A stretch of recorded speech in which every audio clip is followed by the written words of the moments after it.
तुम सुनांगे लूका रसूल की मार्फत लिखी गई अंजील उनका 15 बाब की 7 ऐत पढ़ांगे। 2 ऐतां पढ़ांगे 7 ते 10।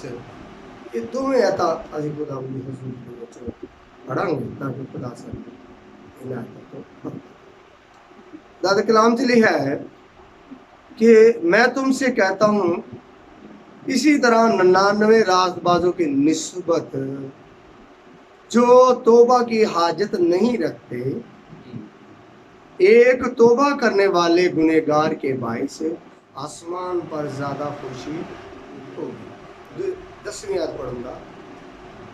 मैं तुमसे कहता हूं कि इसी तरह एक तौबा करने वाले गुनहगार के बाइस खुदा के फरिश्तों के सामने खुशी होती है। खुदा का कलाम पढ़ने वाले ते सुनने वाले ते खुदा दी बरकत होवे। सारे मिलके कहेंगे आमीन आमीन।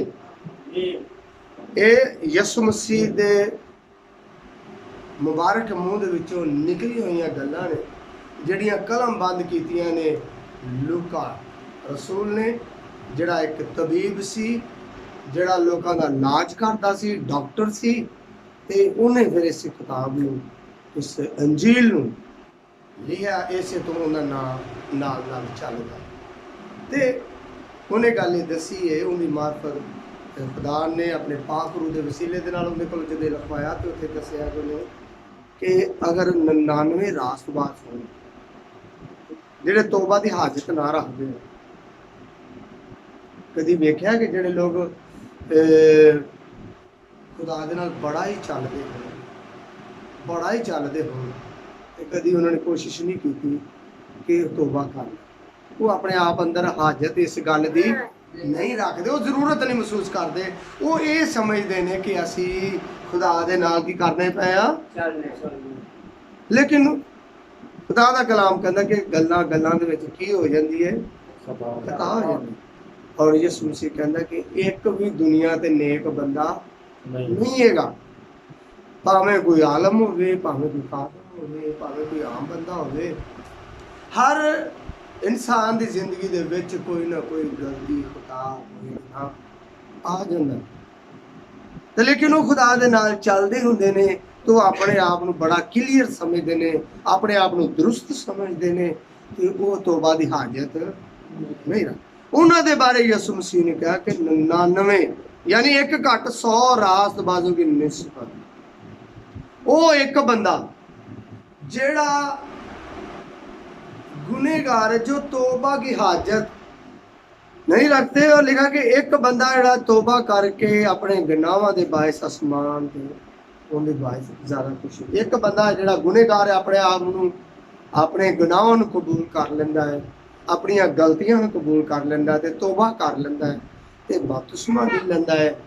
ते फिर खुदा कहंदा कि वो बंदा 99 लोगों की खुशी नहीं हुंदी आसमान ते जिहड़े अपने आप नूं रास्तबाज समझते हैं। उन्हीं खुशी 99 रास्तबाजां की नहीं हुंदी जिन्नी एक गुनहगार की उत्थे खुशी हुंदी आसमान ते फरिश्तियां दे सामने।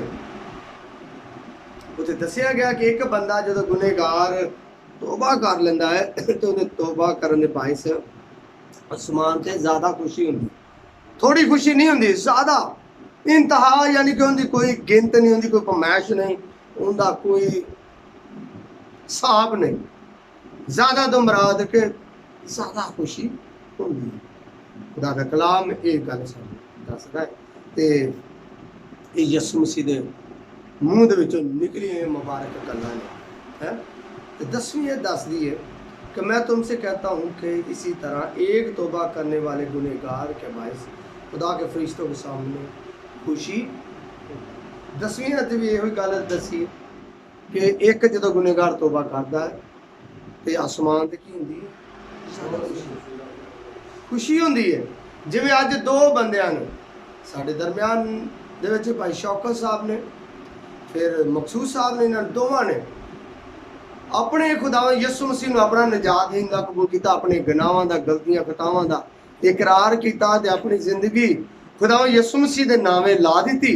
इन्होंने कहा कि अज तो बाद असी दुख सुख दे विच यीशु मसीह दे नाल जुड़े रहांगे, उनकी इबादत करते रहांगे, उनदियां गल्लां ते असी अमल करांगे। ਇਹਨਾਂ ਨੇ ਇਕਰਾਰ ਕੀਤਾ ਬਪਤਿਸਮਾ ਲੈਣ ਤੋਂ ਪਹਿਲੇ, ਤੇ ਖੁਦਾਵੰਦ ਦਾ ਸ਼ੁਕਰ ਹੈ ਕਿ ਇਕਰਾਰ ਇਹਨਾਂ ਨੇ ਕੀਤਾ। ਮੈਂ ਤੁਹਾਨੂੰ ਇੱਕ ਮਿਸਾਲ ਦਿਆਂਗਾ ਜਿਹੜੀ ਯਿਸੂ ਮਸੀਹ ਨੇ ਦਿੱਤੀ ਮਿਸਾਲ। ਉਹਨੇ ਕਿਹਾ ਕਿ ਇੱਕ ਮਸੂਲ ਲੈਣ ਵਾਲਾ ਚਰਚ ਚਲਾ ਗਿਆ ਤੇ ਇੱਕ ਖੁਦਾ ਪ੍ਰਸਤ ਚਲਾ ਗਿਆ ਹੈਕਲ ਦੇ ਵਿੱਚ। ਉਹਨੇ ਕਿਹਾ ਕਿ ਦੋ ਬੰਦੇ ਹੈਕਲ ਦੇ ਵਿੱਚ ਚਲੇ ਗਏ। ਯਿਸੂ ਮਸੀਹ ਨੇ ਜਦੋਂ ਤਮਸੀਲ ਦੱਸੀ ਕਿ ਇੱਕ ਬੰਦਾ ਕਹਿਣ ਲੱਗ ਪਿਆ ਹੈਕਲ 'ਚ ਜਾ ਕੇ ਕਿ ਖੁਦਾਵੰਦਾ ਮੈਂ ਹਫਤੇ 'ਚ 2 ਰੋਜ਼ੇ ਰੱਖਣਾ ਵਾ। ਕਿੰਨੇ ਰੋਜ਼ੇ ਰੱਖਣਾ ਵਾ ਜੀ? 2 ਰੋਜ਼ੇ। ਤੇ ਮੈਂ ਦਾਈ ਅੱਖੀ ਵੀ ਦੇਣਾ ਵਾ ਤੇ ਮੈਂ ਹਦੀਏ ਵੀ ਦੇਣਾ ਵਾ, ਮੈਂ ਇਬਾਦਤ ਵੀ ਕਰਨਾ, ਮੈਂ ਸਬਤ ਵਾਲੇ ਦਿਨ ਵੀ ਤੇਰੀ ਹਜ਼ੂਰੀ 'ਚ ਰਹਿਣਾ ਵਾ, ਤਾਂ ਮੈਂ ਕਦੀ ਵੀ ਕੋਈ ਗਲਤ ਕੰਮ ਨਹੀਂ ਕੀਤਾ। ਕਹਿੰਦਾ ਮੈਂ ਇਸ ਮਸੂਲ ਲੈਣ ਵਾਲੇ ਵਾਕੂ ਨਹੀਂ ਹੈਗਾ, ਮੈਂ ਰਾਸਤਬਾਜ਼ ਵਾਂ, ਮੈਂ ਤੇਰੇ ਨਾਲ ਚੱਲਣਾ ਵਾ, ਤੇਰੇ ਹੁਕਮਾਂ ਨੂੰ ਮੰਨਣਾ ਵਾ। ਤੇ ਹੁਣ ਜਿਹੜਾ ਗੁਨੇਗਾਰ ਹੈ ਮਸੂਲ ਲੈਣ ਵਾਲਾ, ਉਹ ਕੀ ਕਹਿੰਦਾ? ਸਿਰ ਥੱਲੇ ਨੂੰ ਸੁੱਟ ਕੇ ਅੱਖਾਂ ਬੰਦ ਕਰਕੇ ਤੇ ਛਾਤੀ ਪਿੱਟਦਾ, ਕਹਿੰਦਾ ਖੁਦਾਵੰਦ ਮੈਂ ਗੁਨੇਗਾਰ ਹਾਂ, ਮੈਨੂੰ ਮਾਫ ਕਰ। ਉਹ ਇਹੋ ਹੀ ਗੱਲ ਕਹੀ ਜਾਂਦਾ, ਇੱਕੋ ਹੀ ਗੱਲ ਕਹੀ ਜਾਂਦਾ ਕਿ ਖੁਦਾਵੰਦਾ ਮੈਂ ਗੁਨੇਗਾਰ ਹਾਂ, ਮੈਨੂੰ ਵੀ ਕਰ। ਤੇ ਯਿਸੂ ਮਸੀਹ ਨੇ ਪਰ ਲੋਕੀ ਬੈਠੇ ਸੀ ਤੇ ਉਹਨਾਂ ਨੇ ਪੁੱਛਿਆ ਵੀ ਇਹਨਾਂ ਦੋਵਾਂ ਦੀ ਨਿਸਬਤ ਕਿਹੜਾ ਚੰਗਾ? ਯਿਸੂ ਮਸੀਹ ਨੇ ਕਿਹਾ ਕਿ ਉਹ ਬੰਦਾ ਖੁਦਾ ਦੇ ਹਜ਼ੂਰ ਦੇ ਵਿੱਚ ਮਕਬੂਲ ਠਹਿਰਿਆ, ਖੁਦਾ ਨੂੰ ਪਸੰਦ ਆਇਆ, ਜਿਹਨੇ ਇੰਜ ਤਾਂ ਕਰਕੇ ਅਸਮਾਨ ਵੱਲ ਵੀ ਨਹੀਂ ਵੇਖਿਆ, ਆਪਣਾ ਸਿਰ ਥੱਲੇ ਝੁਕਾਏ ਰੱਖਿਆ ਤੇ ਖੁਦਾ ਦੀ ਹਜ਼ੂਰੀ ਦੇ ਵਿੱਚ ਇਹੋ ਹੀ ਕਹਿੰਦਾ ਰਿਹਾ ਕਿ ਖੁਦਾਵੰਦਾ ਮੈਂ ਗੁਨੇਗਾਰ ਹਾਂ ਤੇ ਮੈਨੂੰ ਕੀ ਕਰ, ਮੈਨੂੰ ਮਾਫ ਕਰ। ਤੇ ਜਿਹੜਾ 2 ਰੋਜ਼ੇ ਰੱਖਦਾ ਸੀ ਹਫਤੇ 'ਚ, ਜਿਹੜਾ ਦਾਈ ਅੱਖੀ ਤੇ ਹਦੀਏ ਵੀ ਦਿੰਦਾ ਸੀ ਤੇ ਬਾਤਾਂ ਵੀ ਬੜੀਆਂ ਕਰਦਾ ਸੀ, ਜਿਹੜਾ ਰਾਸਤਬਾਜ਼ ਸੀ, ਆਪਣੇ ਆਪ ਨੂੰ ਸਮਝਦਾ, ਤੇ ਉਹ ਖੁਦਾ ਦੀ ਨਜ਼ਰ 'ਚ ਫੇਲ ਹੋ ਗਿਆ ਕਿਉਂਕਿ ਉਹਨੇ ਤੋਬਾ ਦੀ ਹਾਜਤ ਉਹਦੇ ਵਿੱਚ ਨਹੀਂ ਸੀ। ਅਗਰ ਉਹ ਵੀ ਤੋਬਾ ਕਰਦਾ ਕਿ ਕਹਿੰਦਾ ਖੁਦਾਵੰਦਾ ਅੱਜ ਇਹ ਬੰਦਾ ਮਸੂਲ ਲੈਣ ਵਾਲਾ ਵੀ ਤੇਰੇ ਕੋਲ ਆਇਆ, ਮੈਂ ਤੇਰਾ ਸ਼ੁਕਰ ਕਰਨਾ, ਮੈਂ ਇਹਦੇ ਵਾਸਤੇ ਸ਼ੁਕਰ ਕਰਨਾ ਕਿ ਅੱਜ ਇਹਦੇ ਕੋਲ ਵੀ ਤੇਰੇ ਵਾਸਤੇ ਟਾਈਮ ਹੈ ਤੇ ਤੂੰ ਇਹਨੂੰ ਵੀ ਬਰਕਤ ਦੇ, ਤੇ ਉਹ ਵੀ ਅੱਗੇ ਵੱਧ ਜਾਂਦਾ ਤੇ ਉਹ ਵੀ ਖੁਦਾ ਕੋਲ ਬਰਕਤ ਲੈ ਲੈਂਦਾ। ਲੇਕਿਨ ਇਹ ਯਿਸੂ ਮਸੀਹ ਨੇ ਆਪਣੇ ਲੋਕਾਂ ਨੂੰ ਤਮਸੀਲ ਦੱਸੀ। ਮੈਂ ਹਾਸਿਲ ਕਲਾਮ ਇਹੋ ਹੀ ਹੈ ਜੀ ਕਿ ਜਦੋਂ ਇੱਕ ਬੰਦਾ ਤੋਬਾ ਕਰਦਾ ਤੇ ਅਸਮਾਨ ਤੇ ਬੜੀ ਖੁਸ਼ੀ ਹੁੰਦੀ। ਤੇ ਅੱਜ ਇਹਨਾਂ ਦੋਵਾਂ ਦੇ ਵਸੀਲੇ ਦੇ ਨਾਲ ਭਾਈ ਸ਼ੌਕਤ ਤੇ ਭਾਈ ਮਕਸੂਦ ਦੇ ਸਬਬ ਦੇ ਨਾਲ ਅਸਮਾਨ ਤੇ ਬੜੀ ਖੁਸ਼ੀ ਹੁੰਦੀ। ਮੈਂ ਖੁਦਾ ਦੇ ਕਲਾਮ ਨੂੰ ਇਹਨਾਂ ਗੱਲਾਂ ਦੇ ਨਾਲ ਪਾਠ ਕਰਾਂਗਾ ਤੇ ਖੁਦਾ ਦਾ ਸ਼ੁਕਰ ਕਰਾਂਗੇ।